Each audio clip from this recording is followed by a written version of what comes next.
This is 95.3 Business Now.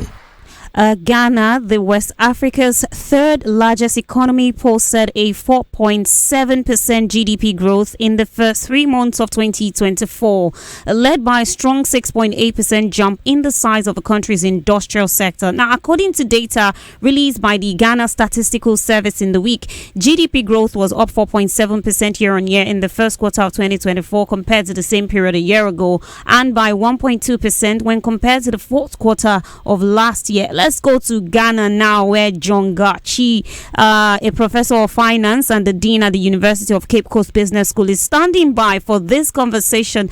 Great having you on Business Now, Professor. Good morning. Yeah, Prof. Thank you. Yes, you're welcome. So talk to me about, what do you make of the latest first quarter GDP reports for Ghana? I think it sounds good in terms of figures, but it hasn't changed the expectation of Ghanaians, where we want to see manufacturing and, for that matter, industry leading the growth of the economy.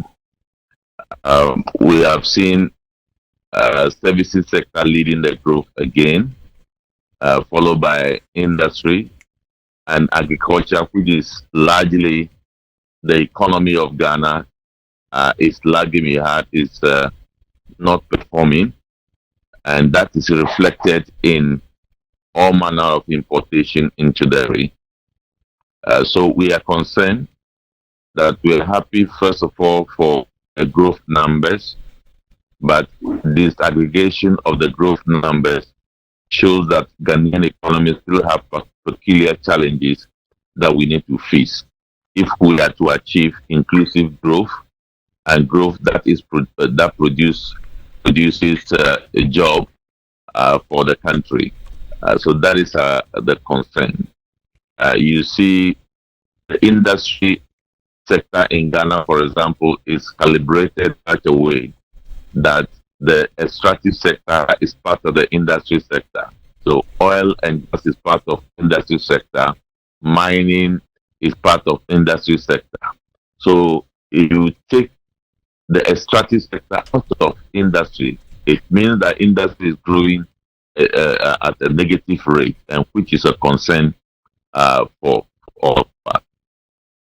But Professor, yes, I know you have noted there's still more to be done, but it looks good, really. How were the growth figures, achieved in spite of tough macroeconomic situations of the country? Well, most businesses are not produced to scale. Some are out of business, and it's only clear that using the expenditure approach is because a high expenditure being recorded by industry in terms of their businesses is actually accountable for these numbers that we are getting. So that is why I think it's a great concern. On the face of it, the numbers look good, but what growth means for an economy is difficult to attain. For example, growth means opportunity to more revenue, but that is not the case for the country. Growth means that new opportunities are created. Growth means new expansion will take place in businesses, but that is not what is happening. And for that matter, the dividend that growth is supposed to provide for the economy is lacking. Professor, let me also talk about, the industrial GDP, because Ghana's industrial GDP climbed a big 6.8% in this quarter under review. That's the fastest pace in almost 5 years.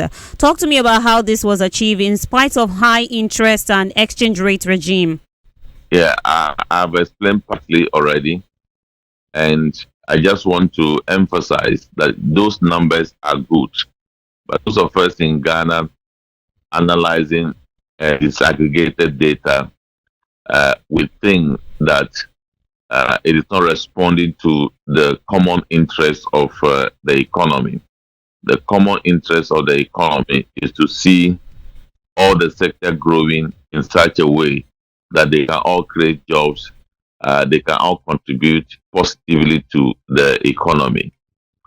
But if we take away extractive sector, as I said earlier on, from the growth, then it means that nothing is left for industry, as we say. So we don't. It's as though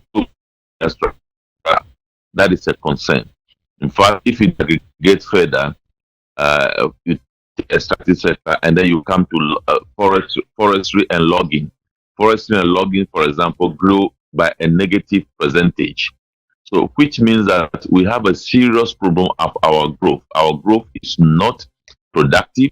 Our growth is not inclusive, and our growth is not answering the need of the Ghanaian economy. That is a concern. So we can't just glorifying this kind of growth when the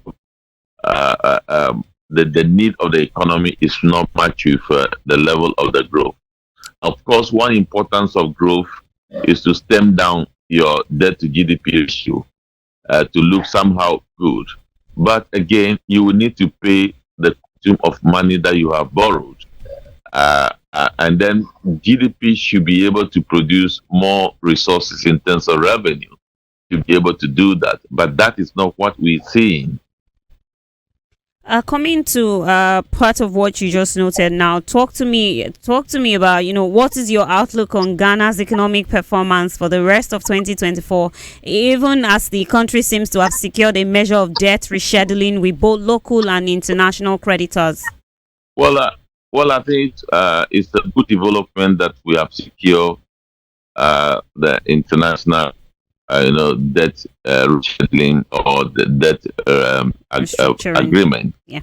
But that also counts with a responsibility. All that means is that the creditors have sacrificed some payment that they ought to receive from us, but we are also going to assume payment of those debts, and that is the challenge that we need to face.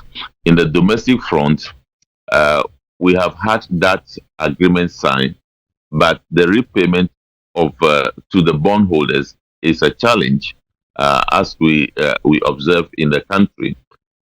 So now that the external one will be added after the agreement, then we feel there is trouble ahead if we are not able to increase our revenue mobilization to cater for the repayment.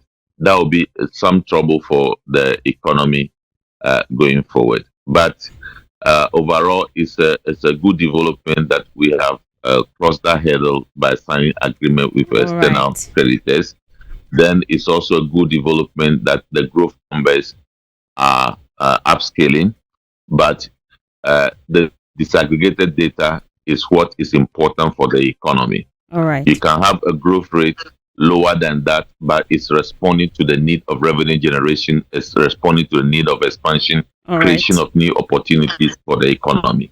All right. Thank you so much for your insights into Ghana's latest economic news. John Gachi, Professor of Finance and the Dean of the University of Cape Coast Business School in Ghana. We appreciate your time today, sir. Well, I am Aramide Florosho, and that is how we wrap up your business now for today, the 20th of June. Do have a great day ahead, everyone, and bye for now. This is 95.3 Business Now.